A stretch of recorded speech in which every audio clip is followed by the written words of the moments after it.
welcome to episode 3 of Book Club. This one's about Martyr by Kaveh Akhbar. So, a little bit of a disclaimer before I start out because everything I say after this is gonna contradict this. Two disclaimers. One is that I actually love Kaveh Akhbar. I've mentioned this earlier, but I used to read his column, the Poetry RX one in the Paris Review. And for those who don't know what it is, you 100% should check it out. They've discontinued it, I think, but it's basically like, those Ask Polly kind of columns where people write in with their problems. And then instead of giving advice back, like, oh, like I just went through a breakup, like I don't know what to do, blah, blah, blah, they would like write back prescribing a poem. That's why it's called Poetry RX. And it was so beautiful, and I think I came across so much of like my favorite poetry through that column, and he used to be one of the authors of it. So I really, really love him, and I've kind of followed him since then. My second disclaimer is that this video is going to be full of spoilers. Like I do a lot of spoilers in all of my reviews, I think, mostly just because I'm not very cognizant of it, but this one especially is going to have a lot of spoilers. So those are my two disclaimers. I love him, and I'm gonna like talk about the book in its entirety. And now for the book itself. What I loved about this book is that you can tell it was written by someone who's a poet. Like there are these certain lines and these certain images that he evokes. And usually when I read fiction, I never do it with like a pen or like highlighter in my hand, but you can see like there's like all of these pages that I've like highlighted in the book. Okay, now it looks like I haven't highlighted any, but I promise there are like a few highlighted passages, just because like some of the images are just so stark. Like I think one of the characters realizes that he's like in love with someone, and he's like, it felt like a golden ring like falling into a bowl of milk. And it's just such a vivid and beautiful image, and I think like impossible to ever forget. Towards the end, there's one more that's like, love is a room that you like step into, like it exists as a room as soon as you step into it, something like that, and just so beautifully done. So I think if you're a fan of beautiful language, like this is definitely the book for you, and you'll definitely find a lot of that. So that's what I really enjoyed about it. Overall, I would say definitely read the book, because I never finish a book unless I think it's worth reading. But I was a little bit disappointed. I was laughing at myself because I like picked up this like, God knows why, but I picked up this habit which is so pretentious and like self-important, but where I would like annotate certain passages of the book and be like, too much exposition, like be lighter, like have a lighter touch, like trust your readers to like know what you're talking about and stuff like that. I think part of it is because I just read Anne Carson's Eros the Bittersweet, and that kind of talks about the power of metaphor and like that feeling of bringing two symbols together to have them make one meaning, and why that's such a pleasurable feeling. So I think I was like thinking about metaphor a lot already, but I think even if I wasn't, it was a little bit of like a heavy-handed approach, I felt. I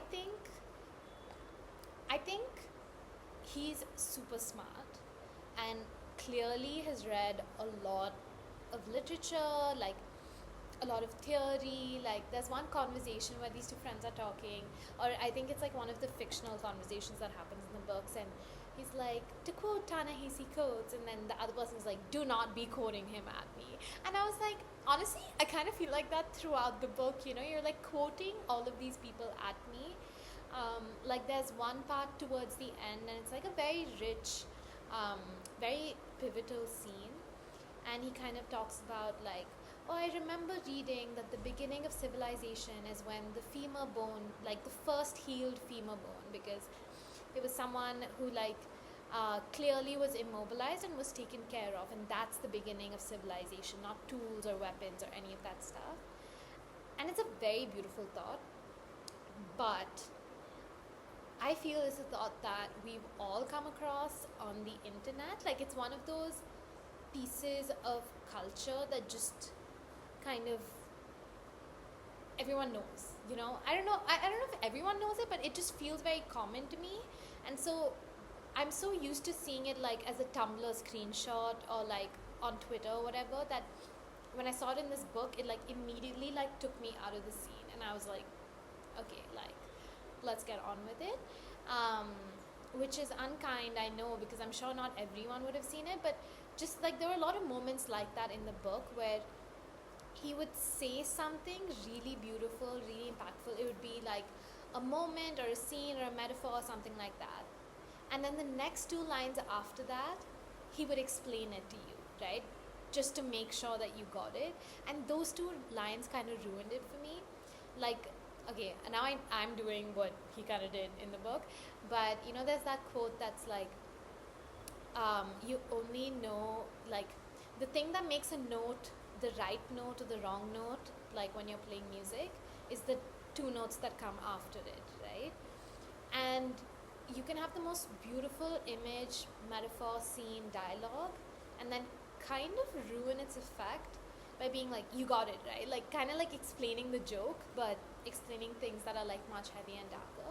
And I can see why he did that, because not all of it is accessible. Like the first poem that we come across in the book, I didn't know anything about the historical figure that he was writing it about, so I felt like a lot of the meaning was lost on me, and I was like, oh, like if this was a book of poetry, like maybe it would all be lost on me, and maybe I only have the privilege of being like, oh, you're over-explaining because he's over-explaining, and if he hadn't, I would have just been confused throughout the book.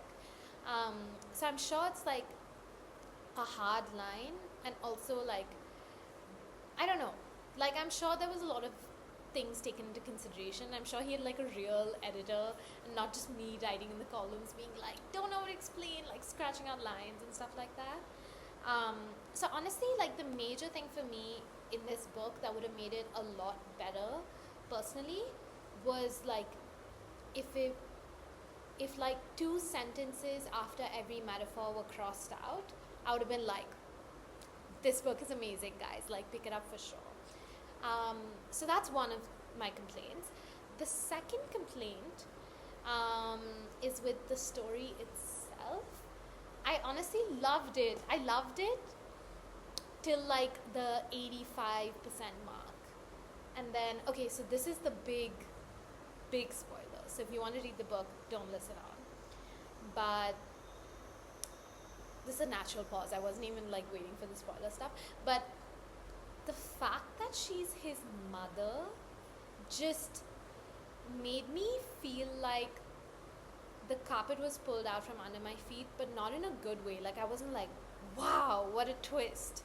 I was like, what kind of twist is this, you know? Like I really thought she would be Layla. Like when the whole Layla and his mom thing started, I was like, oh, like maybe she's gonna be Layla, and that would be kind of crazy, right? Like when, like the good twist was when he was like, wait, I never told her about the flight, like how does she know about that? And then to have made her Layla, I think would have still felt like, oh my god, that's so uncanny and crazy, but at least like within the realm of possibilities. But to make him to make her his mother, I was like, I don't know, it just like, you know, there's like that quote again that I'm like pulling out, but it's like, things can happen in real life that like are completely bonkers crazy, and that's fine because life doesn't have to make sense. But the same thing can't happen in fiction.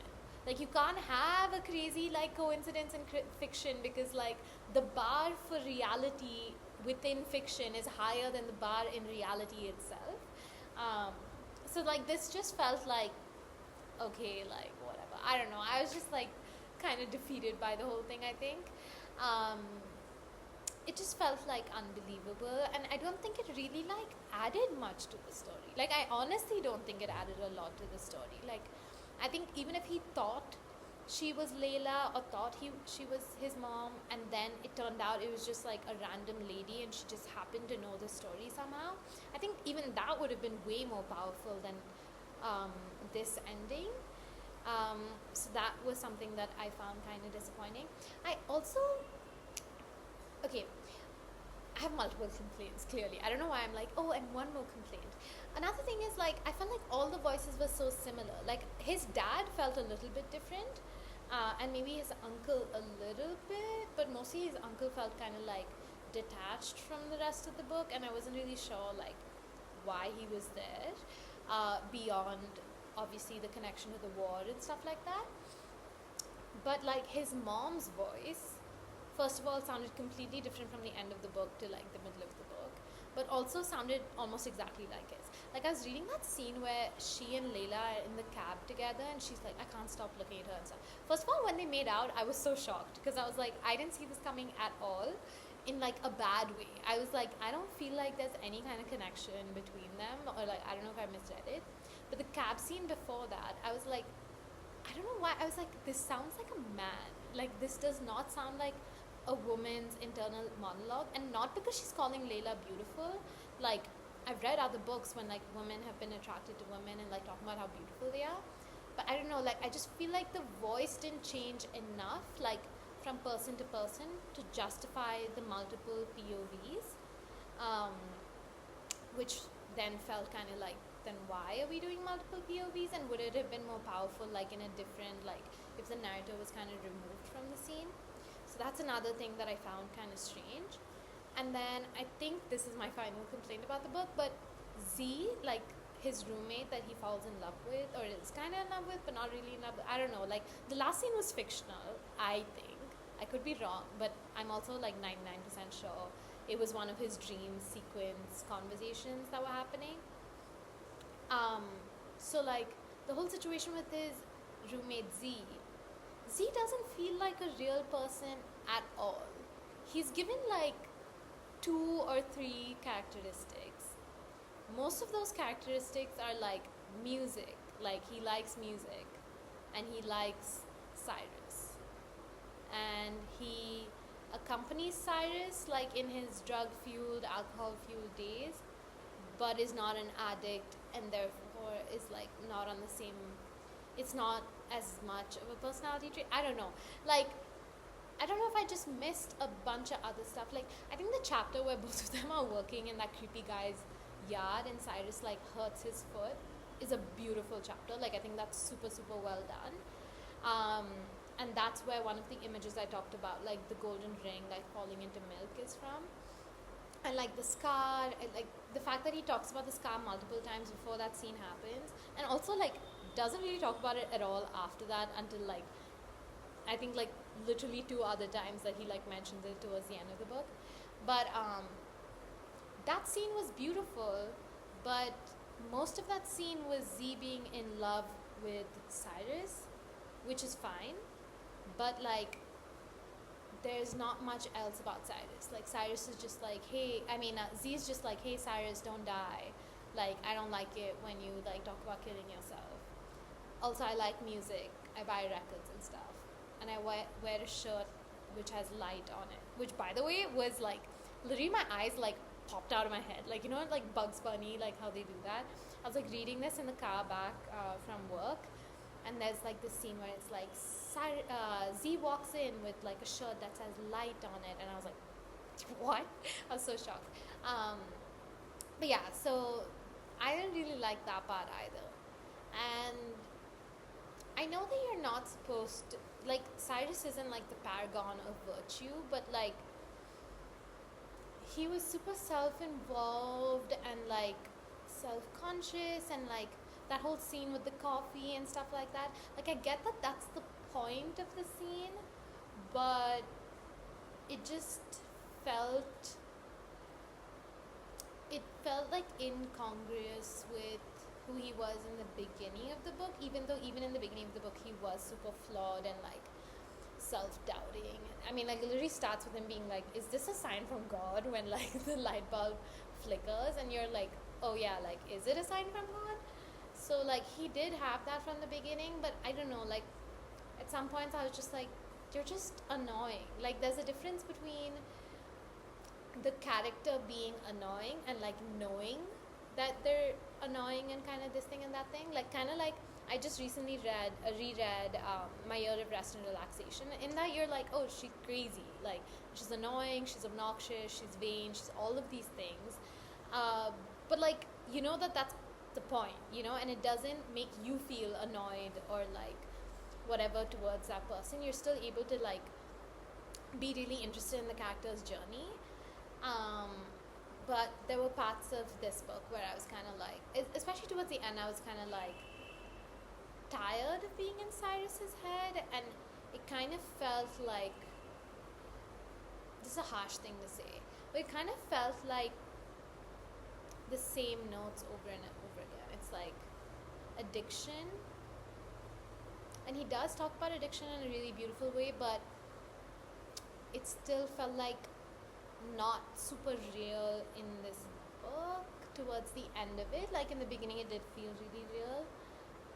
Or about Iran, even though he didn't really like, I don't know, like maybe because everyone sees him as those things, those are the only things he can see himself as. But so much of the Iran part of his identity, the Persian part of his identity, was actually parts of the story that happened to his mom and his dad and his uncle, and it didn't seem like he had a lot of empathy for them as a character. Like the book itself obviously has a lot of empathy to them, like the book presents us that, but he himself doesn't really think about his uncle often or his parents apart from being his parents that often, and yet seems to feel like this is such a big part of his experience. It is obviously, I don't know. I do definitely feel like I used to think about being Indian a lot more when I was in America than ever in my life. So I feel like the environment definitely makes you do that. But I don't know. The second half of the book didn't really do it for me. It was beautifully rendered. Like the language is beautiful. It's definitely worth a read. I just had my reservations about it, which I was surprised by because I expected to love it so much. So I think it's also a function of the expectations I had going into the book. But yeah, that's me on Martyr by Kaveh Akhbar. Please do check it out despite all of the things that I said about it. It actually was a really good book. I just like had some reservations. But yeah, I'll see you at the next one.